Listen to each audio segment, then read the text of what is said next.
বইয়ের দোয়া cricket team কত সুন্দর অভিনয় জানে রে। অভিনয়ের লেখা লিটন কাকারা সেরা রে। চিন্তা করছেন না কি লেখছে, বিশ্বের যে কোনো দলকে হারানোর ক্ষমতা বাংলাদেশের আছে। হ্যাঁ ভাইয়া, কথা সত্য, আমিও সেটা বিশ্বাস করি।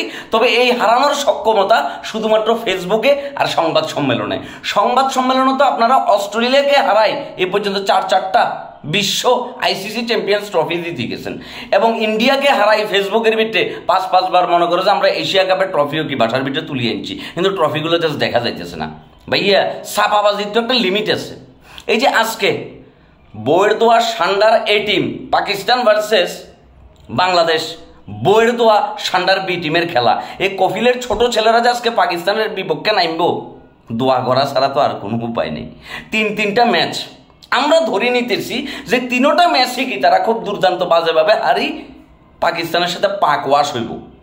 যদি ধরেন একটা ম্যাচ জিতে যায় তাহলে সেটা লাখ ছাড়া আর কোনো কিছু না। কারণ যেই টিমের কোনো ধারাবাহিকতা নাই, কনসিস্টেন্সি নাই তাদের ভেতরে, ওই টিম কিভাবে আসলে ম্যাচ জিতবে? এই মুখস্থ কথা, মুখস্থ ডায়লগ, মুখস্থ সংবাদ সম্মেলন করতে করতে করতে করতে বাংলাদেশের ক্রিকেটটাকে তারা আজকে এই 30 বছর পরে 2025 সালে আনিও কি তারা আরব আমিরাতের সাথে সিরিজ হাইতে হয়, জিম্বাবুয়ের লোকের টেস্ট হাইতে হয়। তাহলে চিন্তা করি দেখেন আমাদের কত উন্নতিটা হয়েছে।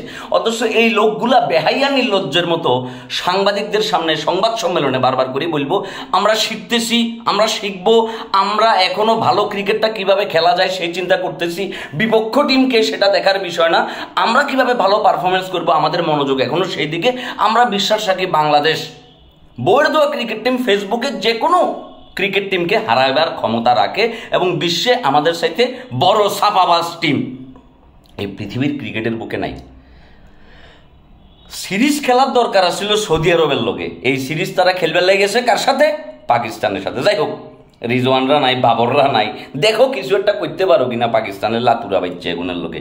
কারণ তোমরা দামরা বুঝেরা, তোমাদের তো জিন্দিগিতে কোনোদিন শিক্ষা হইতো না। আজকের ম্যাচে অলরেডি 15 জনের স্কোয়াড ইতিমধ্যে ঘোষণা করে ফেলছে। এখন দেখার বিষয় লর্ড সান্ডা আর তার গুরু লর্ড লিওনার্দো ডিক্যাপ্রিও উরুফে ক্রিকেটের মোনালিসা লিটন কুমার ডাচ ভাইয়া আজকে কি পারফরমেন্সটা করে।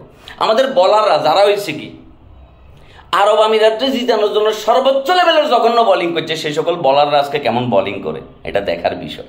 এটা দেখতে হবে যে তাসকিন আহমেদ এবং মুস্তাফিজুর রহমান ছাড়া তোমাদের দৌড় কতটুকু, ডেথ ওভারে যাই তোমরা কি করো টি20-তে, এটা দেখতে হবে। কারণ যে মাঠ, ওই মাঠটা হাই স্কোরিং ম্যাচ হবে। এটা পিচ, ফ্ল্যাট পিচ, 2 মাইল রান হইব।